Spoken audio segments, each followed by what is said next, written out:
I'm here speaking with Judith Calley, the writer and director of Walk a Mile. Hi, Judith. Hi, How are you doing? I'm good. Yeah. I'm How down how here in was New Zealand. how was your ferry ride the other day? Um, it was really rough and it was full, it was school holidays. So all of the children were really noisy until it got really rough and then they got really quiet. So there's good things about being rough. I was fine. Yeah. I was laughing when you were talking about having to take the ferry. That's such a Long Island thing to talk about. We Ah, have to take it to get out of here a lot of times, unless we want to do the very busy highway. so So you have a highway link as well. Yeah. yeah, we do. Mm. So I'm glad to be talking to you. So I'm going to start off by asking you like the most inappropriate question possible, but I found your story fascinating. I have to say. So you'll know why I'm asking this. Everyone else is going to wonder what's wrong with me. How old were you when you first started writing the film scripts? I was 54. And this is your first film, right? Yeah. This is my Right. first film and I'm 60 now. So you can. That's just, I am just amazed by that. And I don't usually talk about this, but I'm going to tell you about this. We have for the film festival, we have shorts submitted to us and features submitted to us. And so this year we had almost 1,100 shorts submitted to us, which we had to bring down to 12 slots. And you are one of those 12 slots. And it's just, I mean, it's such a good film. Oh, And thank you. so tell us a little bit about your journey to getting where you got. I think it's a really fascinating story. Um, well, 30 years ago, my husband and I lost our daughter. She died as a baby. And I was so moved by the practical help and love that a new community that we were living in showed us. And I realized people didn't know what to say. I mean, what is there to say? But they did lovely practical things and like coming and mowing our lawns and looking after our other son, cooking food. And it really touched me. And I thought, actually, that's kind of how I have responded to people's grief since then. But also, I've been working with a lot of people in a social justice capacity where people have some terrible, hard times in their life. And I've sort of become aware that humans are very complex. There's no black and white. And so that came into the script that we have a man who's very complex and probably had grief in his past. And it's funny because when I started writing it, I only wrote it in one night.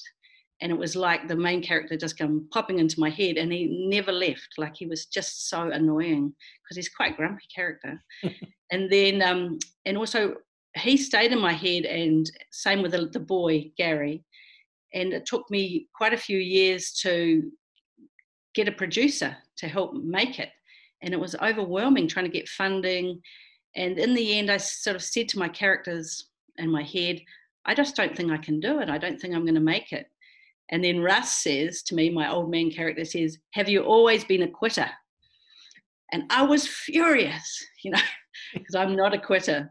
And I said to the boy in my head, oh, I just don't think going to make this. He said, oh, please, it'll be such fun. So those are two bits into me, in my head. Those are the bits of my character. So we made it and we got crowdfunding to do it. And I had a fantastic producer who was young and knew how to do the crowdfunding. So yeah, everything fell into place. Once that happened, everything fell into place. So we were very And lucky. did you know, I mean, at what point did you realize I want to start making films? At what point in your life? Is it something that had always been there? Is it something that came up later for you? I love stories and I love films. My biggest treat is to go by myself in the afternoon to movies. Mm. Like, oh my God, with a cup of tea, yes. But I didn't know. And I avoided writing because my mother is a writer and Mm. she's quite a well-known writer in our country. And it was her thing. So I just avoided it. And then one day when I was early 50s, I was walking the dog and we ended up going over a cliff. He pulled at me over a cliff after an animal and we went down a scree and through some gorse bushes, which are prickles. And it gave me a big, I didn't get really badly hurt, but it gave me a big shake up. I thought, I've got to do what I've got to do before I run out of time. Mhm. And so I left my job and I went to a writing course.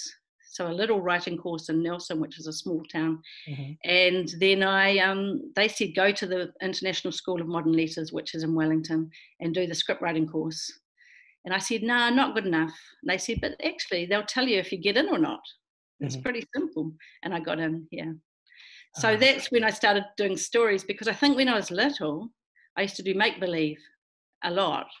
And I always wished everything could come alive. But, when you do make believe in a movie, it comes alive. mhm.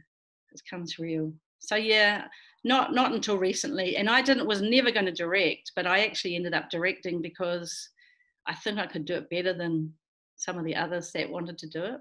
Mhm.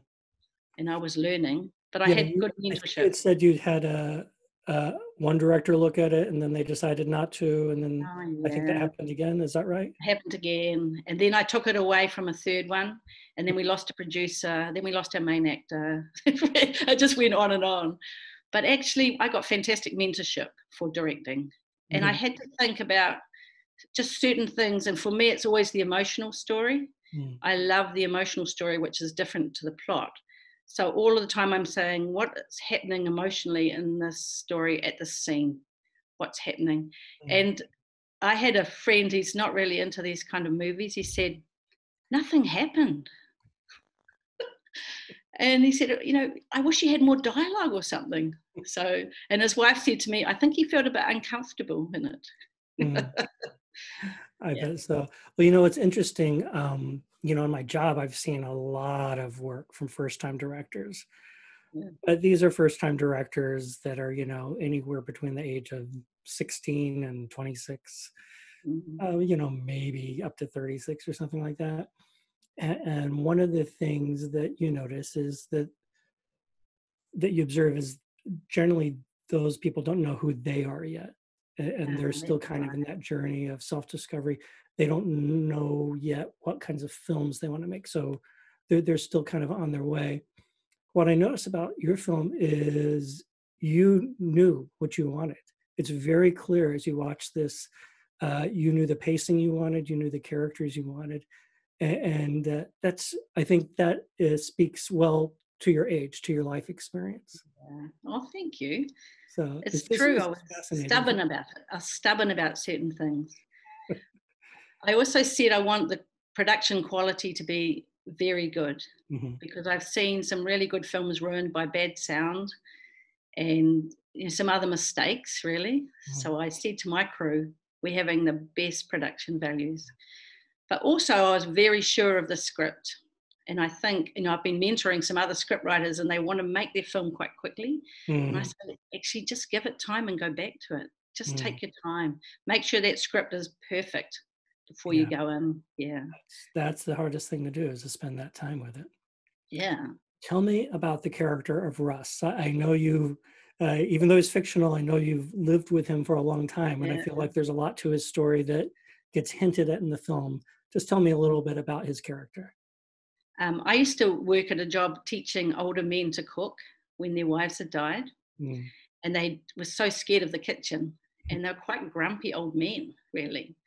And I realized actually these men didn't know how to be sad. Mm. They're probably not allowed to be sad when they're young. So their way of being sad about things was irritating and grumpy. And I loved those men. I thought, actually, I've got a real fondness for those grumpy old men. And I think it shows in the film that I'm fond of Russ. Mhm. And he is such I won't swear, but he's such a horrible guy, really. But I wanted people to have that understanding there's more to him and there's more to his past. And I left it open for the audience to decide. I did have some hints, didn't I? Like a little photo and probably of a wife and a child at some Right, stage. right. Yeah. And then him in uniform as well. Yeah, he was in the Vietnam War. Yeah, Yeah. Yeah. But it's so yeah, Russ I was very fond of, very fond of. And the actor who played him, he did it so well. He just did it really well. he And did. we got him. We got him 2 days before the shoot. Wow. I know.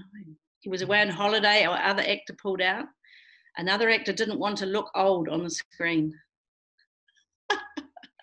No comment. So we got Jeffrey, and he loved the script. They sent the script overseas to him, his agent, and he came back on the Monday, and we started shooting on the Thursday. That's great. Yeah. Now tell me about The Neighbors. I'm not from New Zealand. My audience isn't from New Zealand. I can make some guesses, but I would rather just hear from Our the neighbours authority. are a Samoan family Okay. from Samoa in the Pacific Islands, Mhm. and a lot of Samoans settle in New Zealand and have for a long time. And there is a bit of racism in the film, but Right. I didn't make a big thing of it. Mhm. But the thing I wanted for that family to be a very happy, loving family that would irritate him more, that they had happiness and he didn't. Mhm. Yeah. So I know that someone, I say in the movie, he calls them something. Yeah, I can't remember. Yeah. Someone asked me to take that out. And I said, well, that's his character. And we Right. have a character, he changes, isn't it? So, Right. no, We you've got to do. be true to character. Yeah. No, I think, and I think that's one of the things that really attracted me to the story was seeing the front that he puts on and then seeing the real person behind that Yeah. when faced with a difficult situation. Yeah. And I thought that was beautifully portrayed. It is, and I think you said this a second ago, but I just wanted to go back to this. So, is there a large Samoan population in New Zealand or in certain areas? There is, yeah, quite a large population. Yeah. And I would imagine they actually deal with a certain amount of racism aimed towards them. Absolutely. Yeah. Yeah. Wow. So the other thing was I found the closing song to be really interesting. It's not an obvious choice, and yet it felt very fitting. Can you tell me a little bit more about that?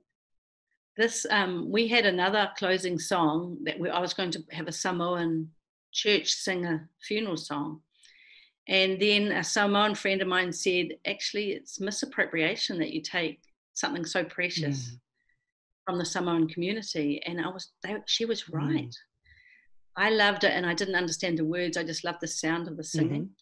And so I said, no, no, we can't do that. And then I just said to my director mentor, do you know anyone who, some music has to be original mhm, music, and her husband's in a band. And they came back and said, this is an instrumental piece that we did called Walk in the Park. mhm. And when I heard it, I just went, it's perfect. Yeah. So you've talked about, you had the script for a while, and you've had actors come and go, directors come and go. What's an obstacle you had to making this film that's maybe not as obvious to a non-filmmaker? Mm, noise. Yes, continue. It, just choosing a location where we're not going to have planes going over. Mm. And we did go close to where a train was, Mhm, but actually we managed to shoot around it. But another thing that we had a location, and these people had said we're using the outside of their house, but they didn't tell us that they had a daughter who had special needs, who oh, was really frightened of us. And she would start screaming sometimes. And we only found out this the day before. They hadn't told us. and that's So the house that you did use? that was the neighbour's house. It Yeah. was inside the neighbour house. So we shot around her. They could take her out at half an hour at a time, but otherwise she'd get distressed if she was out of the house too long. Oh my So we gosh. shot around that. But I was very aware to make it good for everybody. Like, let's do Mhm, win-win for everybody. mhm. But yeah, that was one of the things. And some of those things you only find out last minute. Right. I'm going to keep coming back to this. I Yeah. think this is something where your life experience really did you a favor, and you just let things happen the way they happen, and you took care of them then. I think, and also respecting people. I mean, Right. that's the crew really liked it working because we were like more like a team, because it can Mhm. be a bit kind of, I mean, I'm not a director, I'm always a team person, so we've always worked like that. And I think the same with locations, the same with everyone, build the relationship first. But these same people, they said right at the end, oh, you cannot come into our house with a casket. and we were meant to bring it out the door. And we said, why? And they said, it's really bad luck. It's like, oh, okay, that's fine. So we just had to start the shot out of the porch. Yeah. You give the impression that they just brought it up, but you don't actually see it coming out of the house. No. And actually, I work as a part-time funeral assistant. So I actually know many times we take the casket over the rails because it can't go around the corner. Right. Yeah, that was a great little detail in there. Yeah. The having to know how to manipulate that and to just have it be a natural thing, not to be a funny thing or an awkward thing, but it's just part of life. Part of life, yeah. It just lends more authenticity, I feel like, to it. How has the reception to the film been for you? We were surprised. I mean, it did pretty well here in New Zealand, and then it has gone overseas, like with you guys, to Australia, and we won Best Short Film at Melbourne Short Film Festival, and I was really blown away with that. It's just like waiting for someone else to get up. Oh, actually, it's me. Yeah, but I think, but some people don't like it at all because it's not action, it's not funny. Yeah. And I think our mentors said to us, just decide when you put in festivals, do you want as many people to see it as possible? Do you want to win awards or do you want to make money? There's sort of three different things. And we said we love the story, so we want as many people to see it as possible. It doesn't matter about awards or money. You don't make money out of short films, but you know. Sadly, that's true. We didn't do it for that. So you have 3 adult sons, right? I have 3 adult sons, yeah. So what do they think of their mother, the director, the writer-director? When they first came to the movie, they didn't kind of know what quality it would be. So they were quite nervous because it's scary to go to someone's movie and then if you don't like it. Right. And they were just blown away. Oh, they were really pleased. That is so great. And my son, one of my sons who lives in Chicago, he would have come down to Stony Brook if you had the festival. Oh, I know. He was really keen to come down. I wish we had it. I think you're dealing with some of what we're dealing with here with some shutdown and such. We've opened up again now, Kent, actually. So we're kind of not fully open, but we're back to everything, going to concerts, going to everything, because we have no community transmission. So we have a lot of COVID coming in at the borders from people coming back home, but they're in quarantine. Yeah. Well, good. I hope you guys can keep doing that. I hope you guys don't have to shut down again. I really appreciate spending this time with you. I'm so glad you sent us your movie. It's such a great movie. Oh, thank you so much, Kim. And if you make another film in the next 50 years, I'm sorry, send it to us. I've got 7 more scripts coming up. Now you waited and now they're all ready to go. Now they're all ready to go. So I'd love to see some more from you. And maybe we can get you out here someday. I would love to. I'd love to come. Thank you so much.